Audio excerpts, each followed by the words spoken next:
สบายดีพี่น้องมื้อนี้บ่าวพรได้ปิ้งไก่พี่น้องมื้อนี้ปิ้งไก่บ้านส่งเครื่องโอ้ยพี่น้องเลยหอมห่วยๆอยู่เหลืองเต็มอยู่พี่น้องหากินข้าวนำกันพี่น้องมื้อนี้กินปิ้งไก่พี่น้องตำหมึกแตงแซ่บๆอีกคือเก่ามื้อนี้พี่น้องเลยไก่สุกแล้วแหละพี่น้อง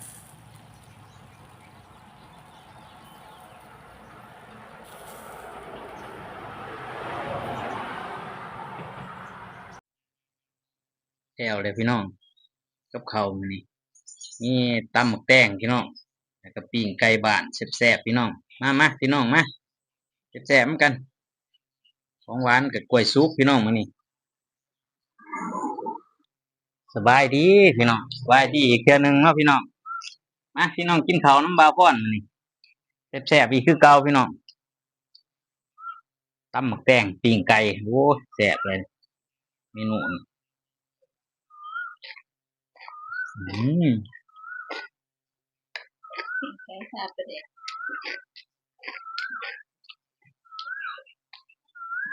ปิ้งไก่ส่งเครื่องปิ้งไก่ท่าปลาแหลกแซ่บๆนัวๆอีกคือเก่าพี่น้องอืมหนังกรอบ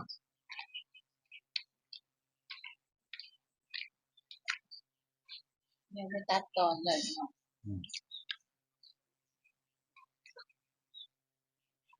มันมีแจวจังแม่บ้านเลยตั้ม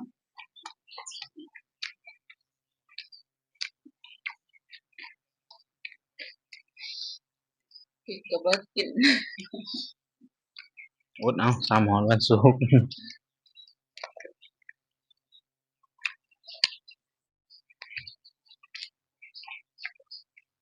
พาไปตลาดนัดพี่น้องวัดตลาดนัดวัดหลักสองมันไก่เนี่ย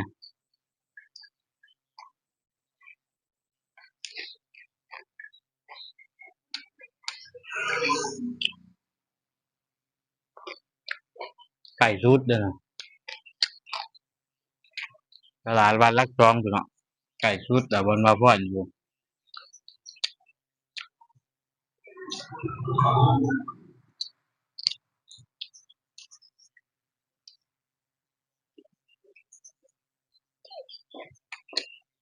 ประมาณ3-4 กิโลพี่น้อง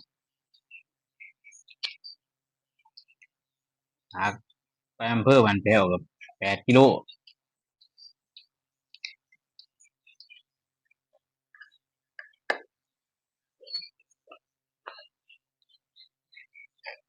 มันมีต้องกินต้องอืม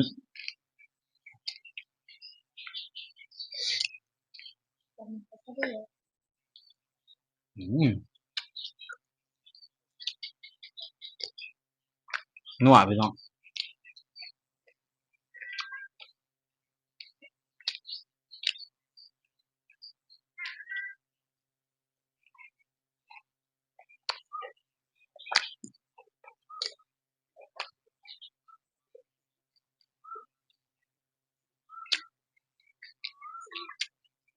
แม่ค่ะ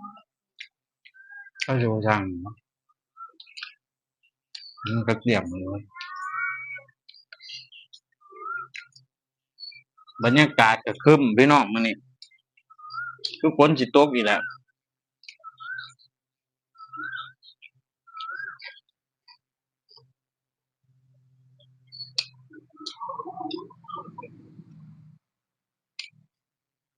2 วันเนี่ยฝนตกทั้งมาพร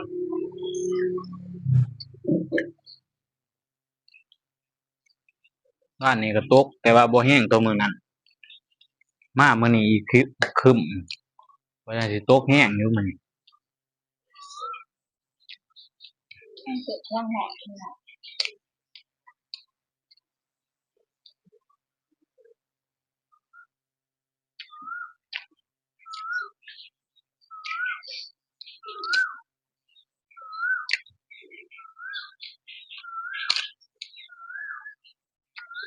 เราต้องเราก็ดี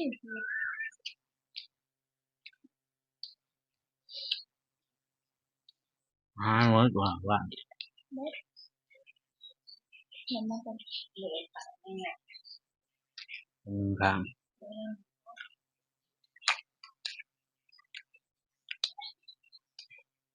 อะไรมาขึ้นปีนั้นจังเดียวมันจำเขาได้เนี่ยไปทำต้นมันเลย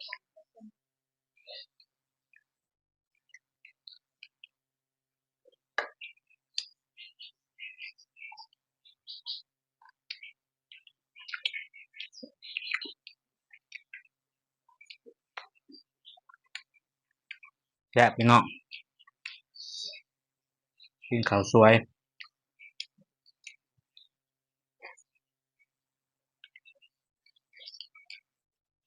ข้ามแล้วง่ายคุณแปลเก่ามู่พี่น้องข้ารูดเด่นข้ามแล้วเป็น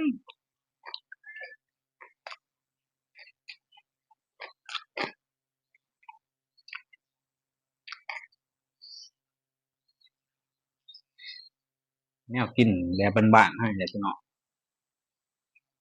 ตามความเป็นจริงเลย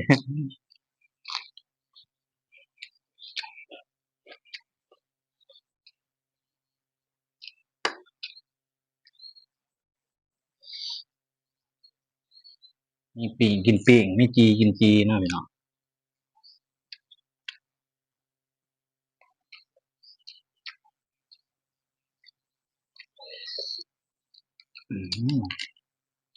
ดีเสียตานี่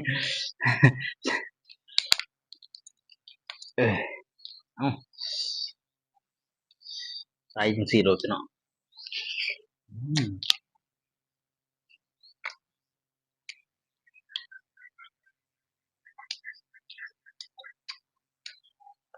คึมมันฮ้อนฮ้อนพี่น้องอากาศคึมแปลว่าฮ้อน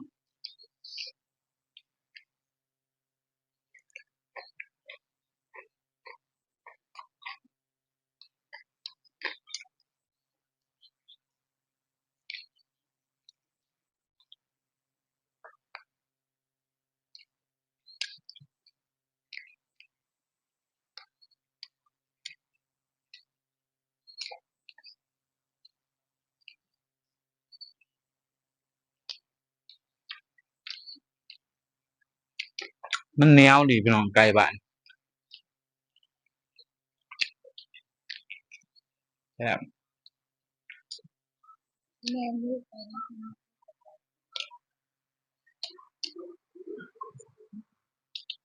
บ่มันตอนแดดในบ้านคิดว่าไปตัวพาย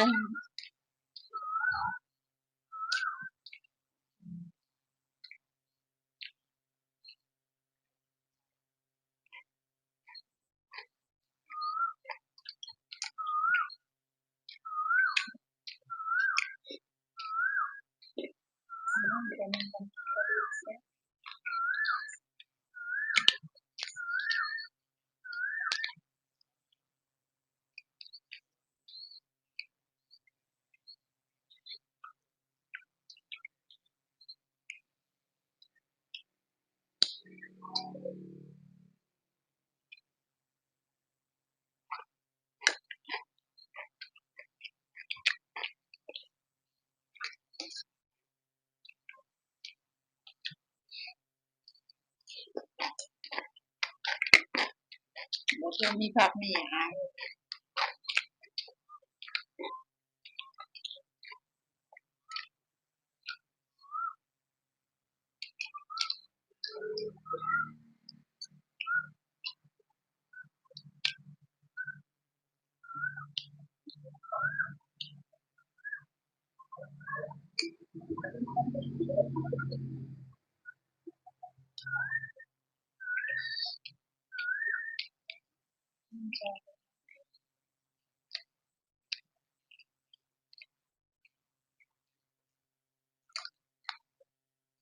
ตอนนี้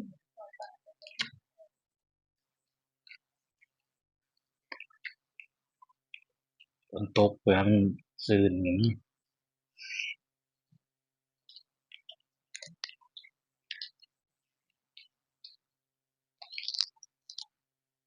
ไม่รู้มันแหนมเล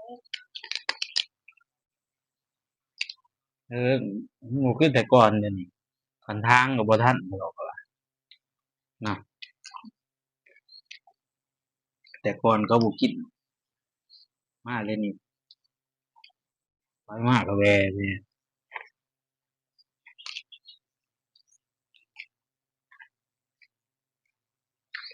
บ่เรื่องก่อไผ่ก่อไผ่ริมคลองแต่ละปีว่าพ่อนซ่อมทางมันได้กินหมดปีพี่น้องเนาะใหม่มาปีนี้คนมันหลายซ่อมแล้วก็มันปงนำบ่ทันพี่น้องมันบ่ทันเขา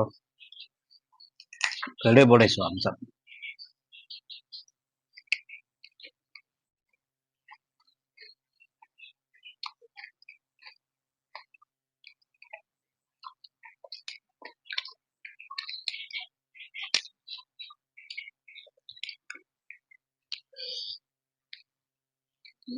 แก่เป็นชายเป็นสายช่วยกินอีกที่แต่น่าจะ3-4 โมงแล้วแรงเด้อ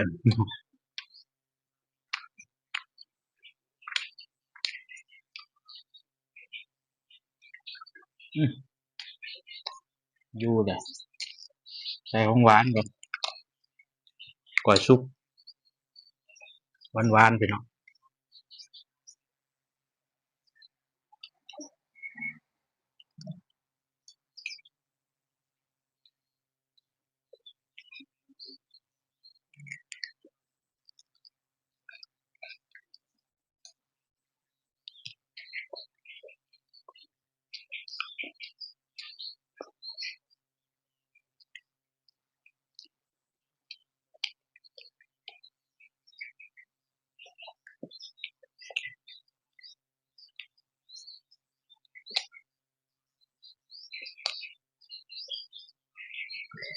หลายเวลาอันสมควรแล้วเนาะพี่น้องสำหรับคลิปนี้ก็บ่าวพรก็สิได้ขอจบคลิปไปเพียงส่ำนี้เด้อพี่น้องก่อนสิจบคลิปก็ขอขอบคุณเนาะพ่อแม่พี่น้องเมื่อทุกคนทุกคนที่เข้ามาเบิ่งมาชมคลิปบ่าวพรมาแต่ต้นจนจบเนาะพี่น้องก่อนสิจบก็ขอฝากกดไลค์กดแชร์เนาะพี่น้องกดติดตามเพื่อเป็นกำลังใจให้กันในการได้เฮ็ดคลิปอีกต่อๆไปเนาะพี่น้องเอาไปพ้อกันใหม่คลิปหน้าพี่น้องสบายดี